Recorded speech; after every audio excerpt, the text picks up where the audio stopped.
রোববার বাজেট অধিবেশন শেষে সংসদে পররাষ্ট্রমন্ত্রী ডক্টর হাসান মাহমুদ সাংবাদিকদের সাথে কথা বলেন বাংলাদেশ সৌদি আরব দ্বিতীয় রাজনৈতিক সংলাপ নিয়ে।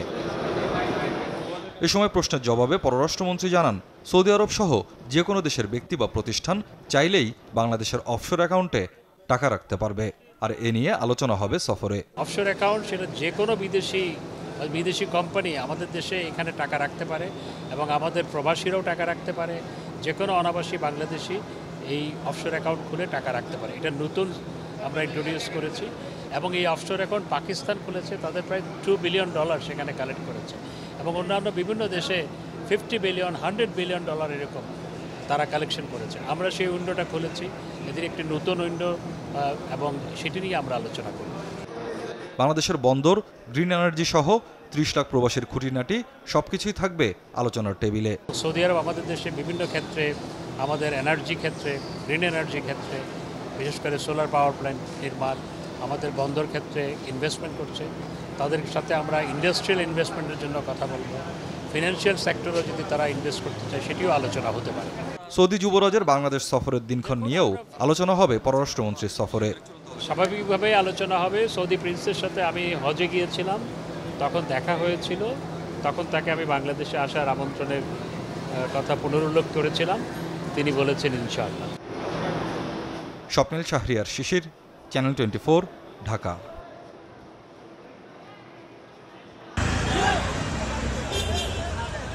বৃষ্টির পূর্বাভাস ছিল, কিন্তু কে জানতো পরীক্ষা শুরুর ঘণ্টা দুয়েক আগে থেকে নামবে অঝোর ধারা। তাই কেউ রেইনকোট গায়ে, কেউ ছাতা মাথায়, আবার কেউ ভিজেই পরীক্ষা কেন্দ্রে আসেন। সাথে ছিলেন অভিভাবকরাও। প্রথম দিন হয় বাংলা প্রথম পত্র পরীক্ষা। এখানে একটা এলিভেটেড এক্সপ্রেস থাকাতে গার্জিয়ানটা দাঁড়াতে পারছে, কিন্তু যখন বাচ্চারা ভিতরে গেছে, ভিতরে তো কোনো শেড নাই, যার ফলে তাদের ভিজে ভিজে ঢুকতে হয়েছে। আমরা সবাই অনেক টেনশনে ছিলাম, সব তাকায় আসছি যে আল্লাহ বৃষ্টি কি ভিজেই গেল না, ফাইলটা ভিজে গেল, ঠিকমতো পৌঁছালো কিনা। গাড়ি পাই না, সিএনজি পাই না, কিছুই পাই না, প্রচুর বৃষ্টি, বাচ্চার শার্ট সব ভিজে গেল, বাচ্চারাও টেনশন ধরে গেছে, পরীক্ষা কি দেওয়া হবে না হবে না। দুর্ভোগে পড়েন ঢাকার বাইরের পরীক্ষার্থী ও অভিভাবকরাও। বিশেষ করে বন্দরনগরী চট্টগ্রামে জলাবদ্ধতায় বেশ দুর্ভোগে পড়েন তারা। 3 ঘন্টা চলে পরীক্ষা। প্রশ্নের ধরন বা পরীক্ষা কেন্দ্রের অবস্থা নিয়ে কোনো অভিযোগ নেই পরীক্ষার্থীদের। প্রথম পরীক্ষা শেষে সন্তোষ প্রকাশ করলেন অনেকেই। বাংলা প্রথম পত্রে আসলে চ্যালেঞ্জটা 7টা সৃজনশীল শেষ করাতেই, তো যেহেতু শেষ করে আসতে পেরেছি, তো আমি আশাবাদী ইনশাল্লাহ ভালো নম্বর পাবো। যা ভাবছিলাম প্রশ্ন অনেক কঠিন হবে, পড়া হয়েছিল কঠিন করে, কিন্তু এতটা কঠিন হয়নি প্রশ্নটা। বর্ষাকালে যে পরীক্ষাটা হচ্ছে এটা মানে অনেক দুর্ভোগ হয়ে যাচ্ছে মানে শিক্ষার্থীদের জন্য। এদিকে পরীক্ষার ঠিক আগ মুহূর্তে প্রবেশপত্র হাতে পেয়ে পরীক্ষা দেন ঠাকুরগাঁওয়ের রুহিয়ার 33 শিক্ষার্থী। রুহিয়া ডিগ্রি কলেজের এই পরীক্ষার্থীদের ফর্ম পূরণের টাকা নিয়ে লাপাত্তা হন ল্যাব অ্যাসিস্ট্যান্ট। পরে বোর্ডের হস্তক্ষেপে পরীক্ষার আধা ঘন্টা আগে প্রবেশপত্র হাতে পান তারা। গতকালকে যা অবস্থা ছিল, আমি এডমিট হতে পারিনি, পরীক্ষা দিতে পারবো কিনা সেটা জানতাম না। 10টার দিকে আমাদের পরীক্ষা, 10টার আগে আমরা এডমিট হাতে পাইছি। আর ময়মনসিংহের ভালুকা একটি কেন্দ্রে অসৎ উপায় অবলম্বনের দায়ে 10 পরীক্ষার্থী ও 1 শিক্ষককে বহিষ্কার করা হয়। পূর্ব ঘোষণা অনুযায়ী বন্যা পরিস্থিতিতে সিলেট বিভাগের পরীক্ষা শুরু হবে আগামী 9 জুলাই থেকে। সম্ভাব্য বৃষ্টি, বন্যার কথা মাথায় রেখে সিদ্ধান্ত হয়েছে আগামী বছর থেকে সব বোর্ডের এইচএসসি পরীক্ষা এগিয়ে আনার। উচ্চ মাধ্যমিক পরীক্ষাটা আগামীতে আমাদের এই এপ্রিলে নিয়ে আসার পরিকল্পনা করছি আমরা, যাতে করে আমাদের এই বৃষ্টির সময়, বন্যার সময় পরীক্ষাটা শুরু করতে না হয়। একসাথে আমরা সারা বাংলাদেশের 11টি শিক্ষা বোর্ডের একদিনই আমরা রেজাল্ট প্রকাশ করব। এবার 14,50,000-এর বেশি শিক্ষার্থী অংশ নিচ্ছে উচ্চ মাধ্যমিক পরীক্ষায়, যা গেল বছরের চেয়ে 91,000-এর বেশি। রমিজ হুসাইন, চ্যানেল 24, ঢাকা।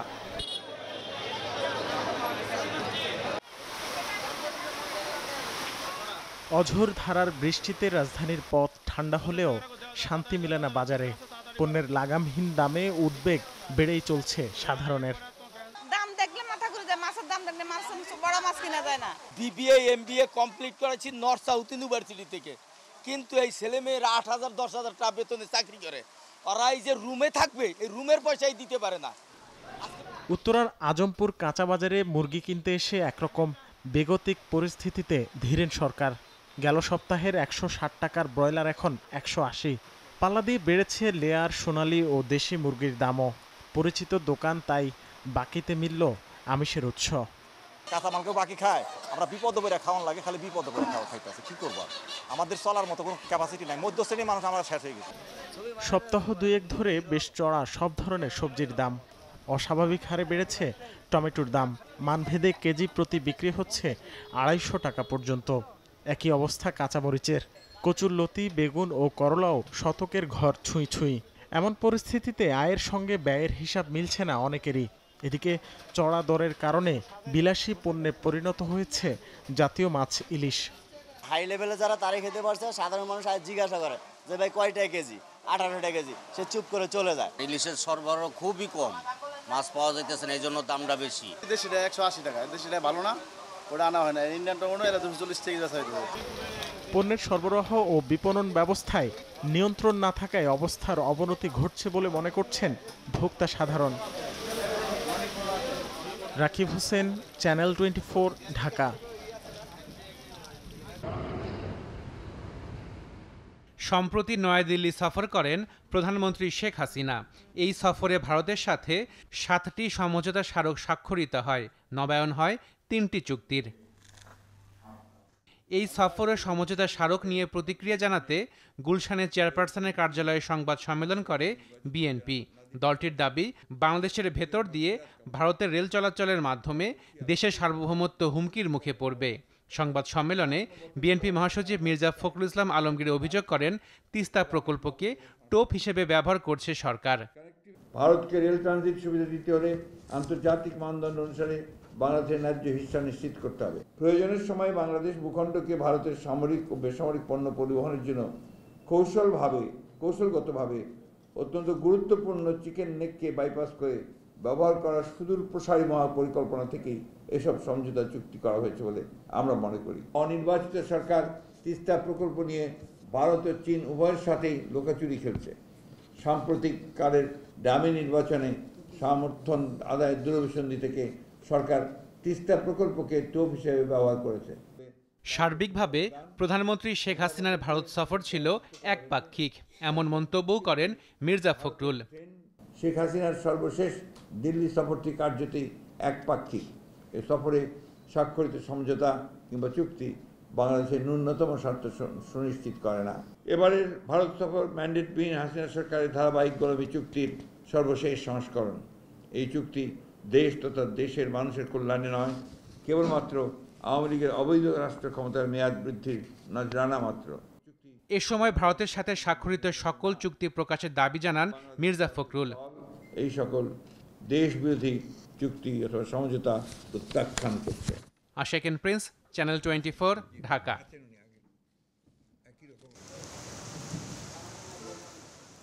কয়েকদিনের ভ্যাপসা গরমের পর মেঘলা আকাশ ভেঙে বৃষ্টি নামল নগর জীবনে। ভিজল পথঘাট, স্বস্তি তাই ক্লান্ত শহরে। ধূসর শহরটা কিছু সময়ের জন্য হলেও ফুটে ওঠে বর্ষার স্নিগ্ধ রূপ। কেবল রাজধানীতেই নয়, বৃষ্টি হয়েছে সারা দেশেই। যে ওয়েদারটা চলতেছে, এই ওয়েদারটা আমাদের ইয়াং জেনারেশনের জন্য, ঘোরাফেরার জন্য, চা খাওয়ার জন্য খুব ভালো একটা ওয়েদার চলতেছে। হঠাৎ বৃষ্টি শুরু হয়েছে, তো ভালো লাগতেছে এখানে আসার পর।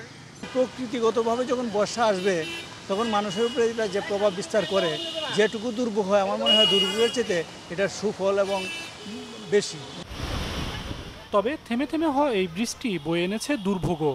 বিশেষ করে বিকেলে ভোগান্তিতে পড়েন ঘরমুখো মানুষ।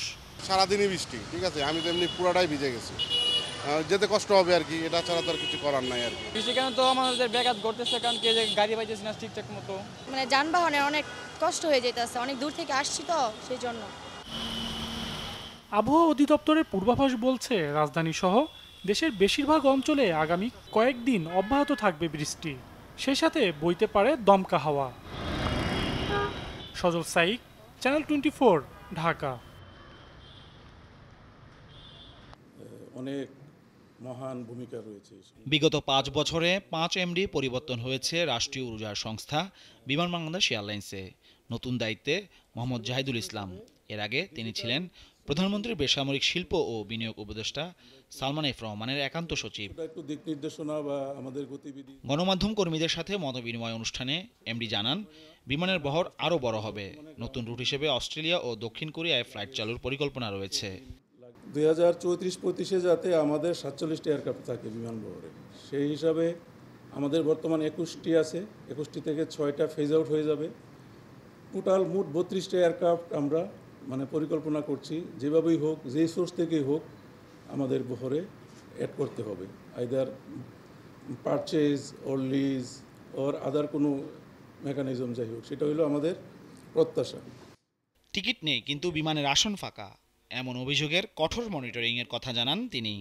টিকিট নাই, আবার সিট ফাঁকা, এই ইয়ার থেকে যাতে আমরা ওপেনলি করে আমরা মুক্ত হইতে পারি। এবং এখানে আমি আপনাদের আহ্বান জানাচ্ছি, তথ্য এবং ইয়া দিয়ে আমাদের সহযোগিতা করবেন। আমরাও আমাদের বিভিন্ন স্টেশন, আমাদের যে ট্রাভেল এজেন্ট আছে সবার কাছে এই বার্তা দিয়েছি, আরও কঠিনভাবে দিব যে এই ইয়ার থেকে আমরা 100% মুক্ত হতে চাই।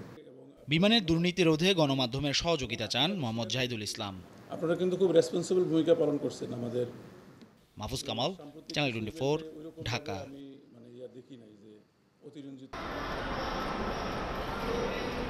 তাঁত বিছিয়ে একমনে কাজ করছেন মনোযোগী তাঁতি, যার দক্ষ হাতের ছোঁয়ায় মিহি সুতার বুননে তৈরি হচ্ছে অপূর্ব কারুকাজ আর বৈচিত্র্যময় নকশার Jamdani.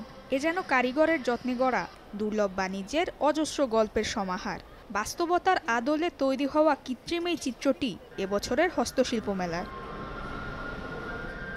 Bangabandhu China friendship exhibition সেন্টারে অনুষ্ঠিত হলো 5 দিনের এই আয়োজন। বিভিন্ন স্টলে শোভা পায় পাট, বাঁশ, বেত, ছন, কাঁসা পিতল, তাঁত, চামড়া প্রভৃতি দিয়ে তৈরি রং বেরঙের নানা দেশীয় পণ্য, যাতে পসরা সাজিয়ে বসেন প্রান্তিক পর্যায়ের উদ্যোক্তারা। হরেক রকম ডিজাইনের এসব পণ্য দেখতে যেমন আকর্ষণীয়, তেমনি সংসারেও দরকারি। রয়েছে যার বাণিজ্যিক গুরুত্ব, দেশের সীমানা পেরিয়ে যার চাহিদা বিদেশেও। এসব পণ্যের প্রসারের লক্ষ্যে তাই মেলার উদ্যোগ। আমরা চাচ্ছি আমাদের এক্সপোর্ট বাস্কেটটা বাড়াতে।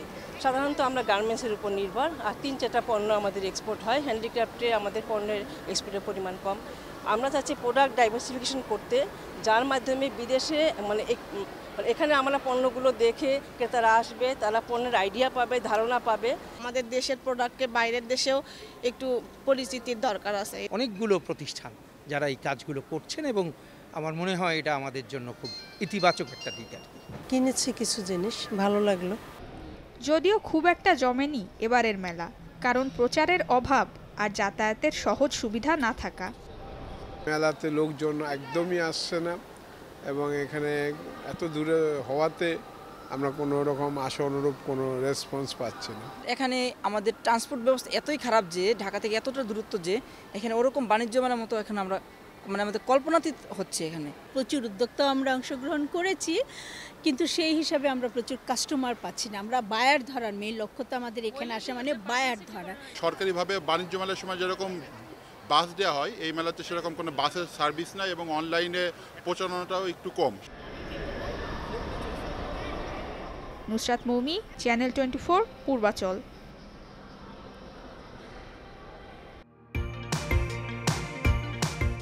ফাস্টফুড হিসেবে ভোজন রসিকদের পছন্দের তালিকায় শীর্ষে পিৎজা।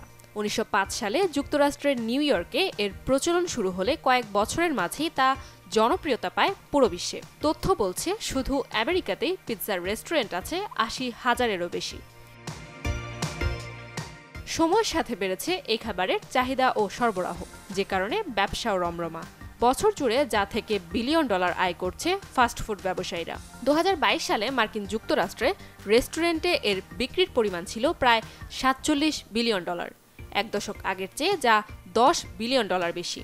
দেশটিতে বছরে প্রায় 3 বিলিয়ন পিৎজা বিক্রি হয় বলে জানায় স্ট্যাটিস্টা। এ ব্যবসায় জনপ্রিয় নাম ডমিনোস।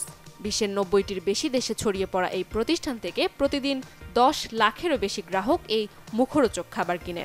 2022 সালে যুক্তরাষ্ট্রের সবচেয়ে বড় খাবার সরবরাহকারী এই প্রতিষ্ঠান আয় করে $8.5 বিলিয়ন। একই বছর প্রতিযোগিতায় থাকা আরেক জনপ্রিয় প্রতিষ্ঠান পিৎজা হাটের আয় ছিল $5.5 বিলিয়ন।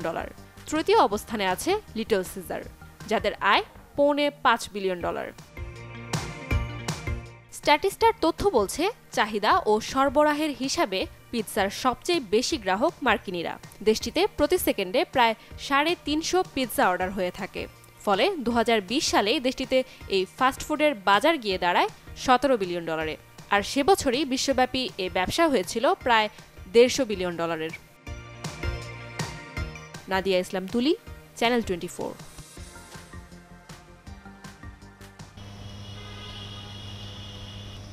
গেল এক যুগে বিদ্যুৎ খাতে রেকর্ড বিনিয়োগ হলেও তাতে নিশ্চিত হয়নি গ্রাহকদের স্বস্তি। উল্টো নিয়ম করে দাম বাড়ানো, সময় অসময়ে লোডশেডিং আর অপ্রয়োজনীয় বহু খরচের চাপে অতিষ্ঠ জনজীবন। এসব চিত্র তুলে ধরে ভোক্তা সংগঠন ক্যাব বলছে, অনিয়ম, দুর্নীতি আর অব্যবস্থাপনায় ডুবে আছে পুরো ব্যবস্থা। জ্বালানি নীতি নিয়ে আয়োজিত সেমিনারে বক্তারা বলেন, সারা বিশ্ব তেলভিত্তিক কেন্দ্র থেকে সরে এলেও বাংলাদেশের নির্ভরতা রয়ে গেছে 36%। এছাড়া একক সিদ্ধান্তে আদানির বিদ্যুৎ আমদানি করায় অস্বাভাবিক ব্যয়ের চাপ তৈরি হয়েছে অর্থনীতিতে, যার প্রভাব পড়ছে ভোক্তা পর্যায়ে। আপনি বেস লোড পাওয়ার প্ল্যান্ট করে যাচ্ছেন, দরকার হচ্ছে আপনার peaking power plant. How is it possible? এবং পিকিং পাওয়ার প্ল্যান্টের জায়গায় এখন কি হয়ে গেছে, ওই জায়গাগুলো রেন্টাল, কুইক রেন্টাল। হ্যাঁ, পিকিং পাওয়ার প্ল্যান্ট নাই আমার দেশে। I can't imagine. দামটা ক্রমাগত বাড়ানো হচ্ছে, বাড়ানোর নীতিটার ক্ষেত্রে কোনো ন্যায্যতা এবং স্বচ্ছতা নেই। বিদ্যুৎ খাতের সমস্ত টেন্ডার প্রক্রিয়াকে আপনার স্বচ্ছ করে দিতে হবে এবং আপনাকে তাহলে প্রথম পদক্ষেপ হিসাবে আপনার এই পদক্ষেপ আন্তরিক কিনা তার একটা টেস্ট হলো আপনি ইনডেমনিটি অর্ডিন্যান্সটা পার্লামেন্টে বাতিল করছেন কিনা। সিঙ্গাপুরে কোম্পানি তৈরি করে সেখানে ক্রমাগতভাবে বছরকে বছর million million dollar capacity charge দিয়ে ওনাদেরকে ফোর্সের লিস্টে 10 জনের মধ্যে একজন বানিয়ে ফেলছি, আর আমি এখানে ন্যায্যতার জন্য কান্নাকাটি করছি। বিশেষজ্ঞরা বলেন, গেল এক দশকে ভুল পথে হেঁটেছে জ্বালানি খাত। নিজস্ব উৎসে অনুসন্ধানের বদলে উল্টো আমদানির দিকে নজর দিয়েছে সরকার, যাতে স্বার্থ রক্ষা হয়েছে আমলা ও ব্যবসায়ীদের। সরকারের একচাটিয়া নিয়ন্ত্রণের কারণে জ্বালানি খাতে দুর্নীতির সবচেয়ে বড় সুযোগ সৃষ্টি হয়েছে। জ্বালানি সরবরাহ চেনি পুরোটাই এককভাবে নিজের হাতে থাকলে সরকারের প্রতিষ্ঠানগুলো হয়ে ওঠে অপ্রতিরোধ্য দুর্নীতির পরিচালক। আমরা চলে গেলাম সহজ এবং অতি হালকা একটা সিঁড়ি দিয়ে সহজভাবে চলে গেলাম এলএনজি আমদানিতে, কিন্তু ভাগটা নিয়ে আসলাম অর্থনৈতিকভাবে। ভবিষ্যৎ সংকট এড়াতে বিদ্যুৎ জ্বালানি খাতে সুশাসন নিশ্চিতের পরামর্শ দেন বক্তারা। রাকিব হোসেন, চ্যানেল 24, ঢাকা।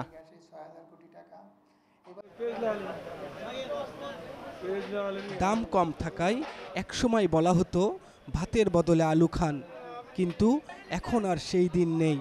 কেননা বর্তমান বাজারে প্রতি কেজি চালের চেয়ে আলুর দাম বেশি।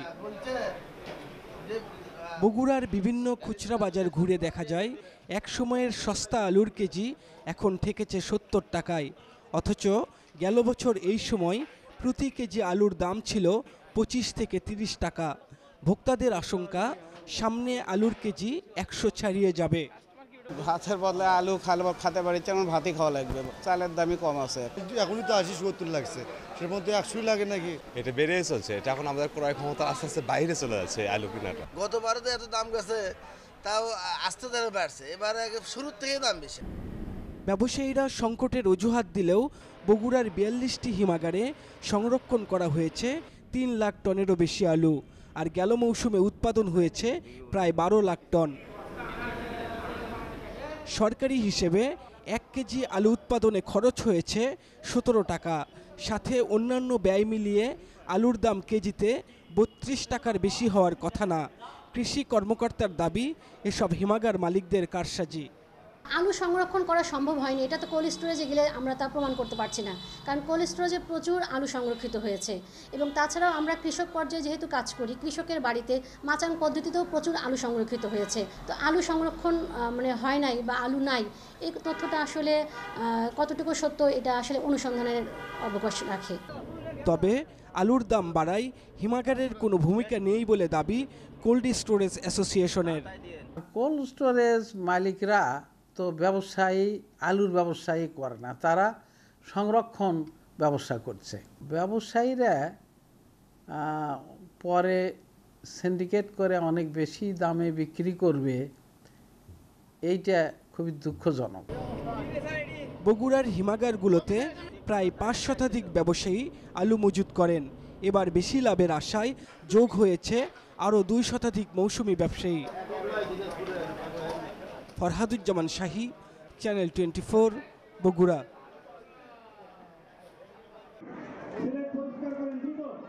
পেঁপে, লিচু, বেদানা, করমচা, আরও আছে ডুমুর, ডালিম, লটকন, জাম্বুরা আর আলু বোখরা। এমন প্রায় অর্ধশত প্রকারের ফলের সমাহার নিয়ে উৎসবের আয়োজন করেছে রংপুরের নূরে মদিনা মডেল মাদ্রাসা নামের একটি শিক্ষা প্রতিষ্ঠান। প্লেটে সাজিয়ে রাখা সুস্বাদু ফল ঘুরে ঘুরে দেখছে কোমলমতি শিক্ষার্থীরা, খুশি অভিভাবকরাও। আমার মাদ্রাসাতে এখানে ফল উৎসব হচ্ছে, আমি এখানে ফল দেখতে আসছি। বাঙ্গি, চালতা, ডুমুর, আলু বোখারা, ডাব, পেয়ারা, কমলা, আঙ্গুর, লিচু, কাঁঠাল। বাচ্চারা ফল, অনেক রকমের ফল সম্পর্কে জানবে, দেখবে, তারা শিখবে যে কোনটা কোন ফল। এইগুলোর মাধ্যমে আর কি বাচ্চাদের অনেকটা জ্ঞান বাড়বে। খুবই আনন্দিত, আর আমি চাই যে এই উৎসবগুলো বারবার করে হোক প্রত্যেক বছর। আমিও যেমন এই গাব ফলটা অনেক দিন পর দেখলাম, হ্যাঁ ভালো লাগলো। যেমন করমচাটা বাজারে খুব একটা দেখা যায় না, বাচ্চা আমার সাথে আসলো, আমি যে ফলগুলো চিনি সেই ফলগুলো তো পরিচয় করে দিলাম। মাদ্রাসা শিক্ষার্থীদের সুস্থ বিনোদন দিতেই এমন আয়োজন বলে জানান আয়োজকরা। নাগরিক সমাজের প্রতিনিধিরাও যোগ দেন এই উৎসবে। বাচ্চারা বেশি জুস, বিভিন্ন ধরনের খাবারের দিকে মনোযোগী, ফল খেতেই চাচ্ছিল না। এজন্যই মূলত সব অভিভাবকদের সাথে পরামর্শ করে ফল চেনানো এবং যাতে ফল খেতে বাচ্চারা আগ্রহী হয়, এ কারণেই মূলত ফলের আয়োজন করা। বিদেশি ফল, ড্রাগন ফল সহ অন্যান্য ফলের উপরে তারা আকৃষ্ট হচ্ছে। আমরা চাই আমাদের প্রজন্মরা আমাদের দেশীয় ফল খাক। আর আমরা জানি 6 ঋতুর এই বাংলাদেশ 6 ঋতু এখন কমে যাচ্ছে। তো সেক্ষেত্রে আজকের এই আয়োজন এটা অবশ্যই বাচ্চাদের মেধা বিকাশের ক্ষেত্রে একটা অনন্য ভূমিকা পালন করবে। গেল শনিবার দিনব্যাপী এই উৎসবের উদ্বোধন করেন রংপুর সিটি কর্পোরেশনের মেয়র। সব ধরনের সহযোগিতার আশ্বাস দেন তিনি। এটা আসলে তাদেরকে সাধুবাদ জানাই এবং তাদেরকে ধন্যবাদ দেওয়া দরকার। আমরা সিটি কর্পোরেশনের পক্ষ থেকে এদেরকে সহযোগিতা করব, যাতে এই ধরনের প্রোগ্রামগুলো আরও বিকশিত করতে পারে, আরও ছড়াই দিতে পারবে। তাহলে কিন্তু আমাদের এই স্বপ্নটা সফল হবে। এই উৎসবে প্রায় 600 শিক্ষক শিক্ষার্থী ছাড়াও উপস্থিত ছিলেন 5 শতাধিক অভিভাবক। ফখরুল শাহিন, চ্যানেল 24, রংপুর।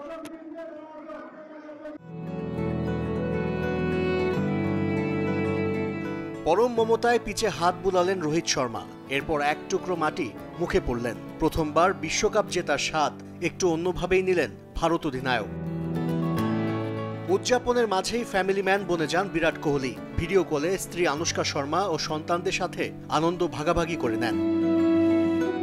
বার্বাডোসে যখন বিরাট কোহলি, জাসপ্রীত বুমরারা আবেগে ভাসছেন, তখন ভারতে মধ্যরাত। দিল্লি, মুম্বাই, হায়দরাবাদ, কলকাতা তখন রূপ নিয়েছে উৎসবের নগরীতে। যে দেশের মানুষের সত্তার সাথে ক্রিকেট মিশে আছে, বিশ্বজয়ের আনন্দে তো আত্মহারা হবেই। 7 সমুদ্র পাড়ি দিয়ে ক্যারিবিয়ান দ্বীপে যেতে পারেননি ভারতের প্রধানমন্ত্রী নরেন্দ্র মোদী। সেই মাঝরাতেই রোহিত শর্মা বিরাট কোহলির কোচ রাহুল দ্রাবিড়ের সাথে ফোনে কথা বলেছেন, অভিনন্দন জানিয়েছেন। এরপর সামাজিক যোগাযোগ মাধ্যমে টিম ইন্ডিয়ার জন্য বিশেষ বার্তা দিয়েছেন তিনি। टीम इंडिया को इस भव्य विजय के लिए सभी देशवासियों की तरफ से बहुत बहुत बधाई। ফেসবুক, টুইটার, ইনস্টাগ্রাম থেকে একটু দূরেই থাকেন মহেন্দ্র সিং ধোনি। তিনিও এদিন চুপ থাকতে পারেননি। 7 জুলাই নিজের জন্মদিনের সেরা উপহার বলছেন 2007-এর চ্যাম্পিয়ন অধিনায়ক সচিন টেন্ডুলকার। যুবরাজ সিং, রবি শাস্ত্রীরাও টুইট করেছেন। বাদ যাননি বলিউড তারকা থেকে দেশটির রাজনীতিবিদ, এমনকি চিরশত্রু পাকিস্তানিরাও। ভারতের খেলায় বিতর্ক থাকবে না তা কি করে হয়, এবার তা উস্কে দিয়েছেন সূর্যকুমার যাদব। বাউন্ডারি লাইনে ধরা অবিশ্বাস্য ক্যাচটিকে নিয়ে চলছে জোর আলোচনা। মাত্র 2 অ্যাঙ্গেল থেকে রিপ্লে দেখে সিদ্ধান্ত দিয়েছেন থার্ড আম্পায়ার। চাইলে ভিন্ন অ্যাঙ্গেল থেকে আরও জুম করে যাচাই করা যেত, সুযোগ থাকলেও তা করেননি আম্পায়াররা। এ নিয়ে দক্ষিণ আফ্রিকার দর্শকরা বেশ সোচ্চার। সামাজিক যোগাযোগ মাধ্যমে বিতর্কিত ক্যাচটির ছবি আর ভিডিও পোস্ট করে প্রশ্ন তুলেছেন নিরপেক্ষতা নিয়ে। এমনকি বিশ্বকাপটি ভারত আয়োজন করেছে বলে খোঁচাও দিয়েছেন অনেকে। কঠিন সত্যটা মেনে নেয়া যন্ত্রণার প্রোটিয়াদের। স্ত্রী সন্তান নিয়ে উৎসবের সব আয়োজন করে রেখেছিলেন কুইন্টন ডি কক, হেনরিক ক্লাসেনরা। শেষ পর্যন্ত তা বিষাদের রূপ নেয়। ক্রিকেট শুধু আনন্দের খোরাক নয়, বড্ড নিষ্ঠুরও। আশ্রিক রুদ্র, চ্যানেল 24।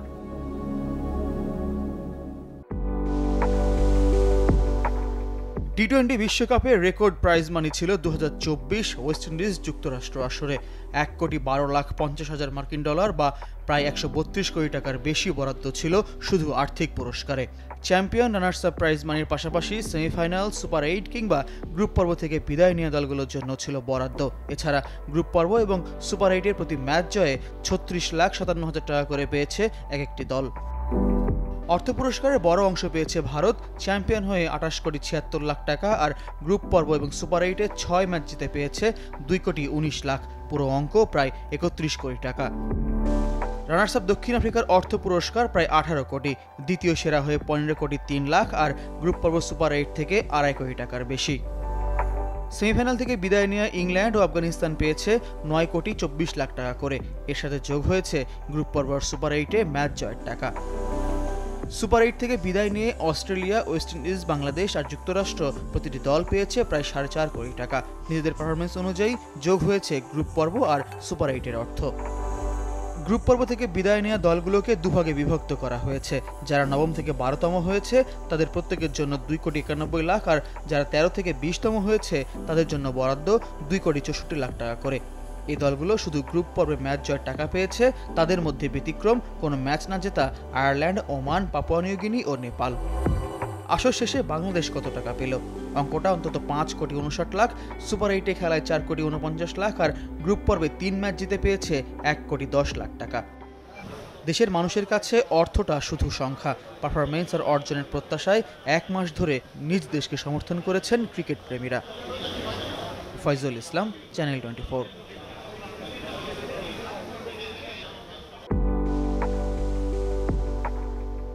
জীবন এমনই, একদিকে ছিনিয়ে নেবে আরেকদিকে ফিরিয়ে দেবে। রাহুল দ্রাবিড়ের গল্পটাও প্রকৃতির শূন্যতা পূরণের আরও এক উদাহরণ। ঠিক যেমন দেনা পাওনার নিষ্পত্তি, যে হিসেব মেলাতে ফিরে যেতে হবে 2007 সালে। এই ক্যারিবিয়ান দ্বীপেই অপমৃত্যু হয়েছিল একটা স্বপ্নের। ওয়ানডে বিশ্বকাপে বাংলাদেশ ও শ্রীলঙ্কার কাছে হেরে গ্রুপ পর্ব থেকে বিদায় নিয়েছিল রাহুল দ্রাবিড়ের ভারত। তবে দ্য ওয়াল কিংবা মিস্টার ডিপেন্ডেবল তকমা পাওয়া রাহুলের সততা, নিষ্ঠা, একাগ্রতা নিয়ে কখনো প্রশ্ন ওঠেনি। অথচ মেগা ইভেন্টের ব্যর্থতা তাকে কাঠগড়ায় তুলেছে দিনের পর দিন। ভারতীয় গ্রেটদের মধ্যে অভাগা সৌরভ গাঙ্গুলি আর রাহুল দ্রাবিড়। 2003 বিশ্বকাপ স্বপ্নভঙ্গের গল্প কে না জানে। ক্রিকেটার হিসেবে না পারলেও কোচ হয়ে অন্তত সেই আক্ষেপ ঘুচল দ্রাবিড়ের। গাঙ্গুলির কষ্টটাও হয়তো কিছুটা কমেছে। দ্রাবিড়কে কোচ করার কারিগর যে সাবেক বিসিসিআই সভাপতি, তবে শূন্যতা পূরণের গল্পে বিশ্বাস করেন না ভদ্রলোক। ক্রিকেটার হিসেবে কাপ জেতার মতো যথেষ্ট ভাগ্যবান ছিলাম না আমি, তবে সব চেষ্টাই করেছিলাম। আমি শুধু একা নই, আরও বহু ক্রিকেটার আছেন যারা ট্রফি জিততে পারেননি। কোচ হিসেবে ভারতীয় দলকে পরিচালনা করাটা আমার জন্য বিরাট ভাগ্যের। অসাধারণ এক পথ চলা, দারুণ উপভোগ করেছি। বিরাট কোহলি, রোহিত শর্মা যেমন রাঙালেন তাদের টি-20 বিদায়, ইতিহাস মনে রাখবে বার্বাডোজের গল্পে ছিল নেপথ্য নায়ক, তিনি রাহুল দ্রাবিড়। পরবর্তী সপ্তাহ থেকে আমি বেকার, বেশি দূর ভাবতে চাই না। আনন্দ উচ্ছ্বাসের এই ভাবনা থেকেও কয়েকদিনের মধ্যে হয়তো বেরিয়ে আসব। এটাই তো জীবন। অতি আবেগে ভাসতে চান না রাহুল। জীবনের কাছে আরও কিছু চাওয়া হয়তো বাকি আছে।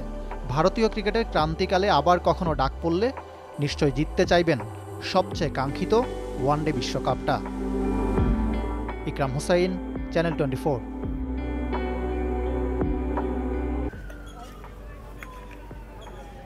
বিশ্বের প্রভাবশালী ক্রিকেট বোর্ড ভারত, টি-20-র বিশ্ব চ্যাম্পিয়নও এখন তারা। অথচ কজন জানেন তাদের বোর্ড সভাপতির নাম?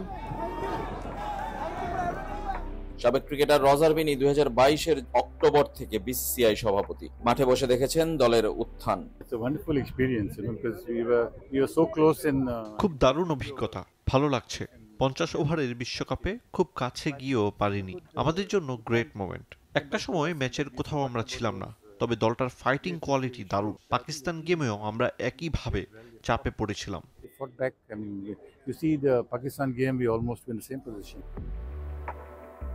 নিজে থেকেই বাংলাদেশের প্রসঙ্গ আনলেন, বাংলাদেশের বড় ট্রফি জেতা উচিত বলে মনে করেন। বাংলাদেশের এখন বড় কিছু জেতা উচিত। উপমহাদেশের সবাই জিতেছে, শ্রীলঙ্কা, পাকিস্তান ট্রফি জিতেছে। আফগানিস্তান যদি এই জায়গায় পৌঁছাতে পারে তাহলে বাংলাদেশ কেন না? বাংলাদেশকে সহযোগিতা করতে কখনোই আপত্তি নেই ভারতের। হতাশ হয়েছেন এবারের বিশ্বকাপে এই বাংলাদেশকে দেখে। বাংলাদেশ ধারাবাহিকভাবে খেলতে পারেনি, কিছু ক্লোজ গেম খেলেছে, তবে উইনিং কম্বিনেশন রাখতে হবে, সেটা কখনো ঠিক না। কন্ডিশন বিবেচনায় খেলা উচিত।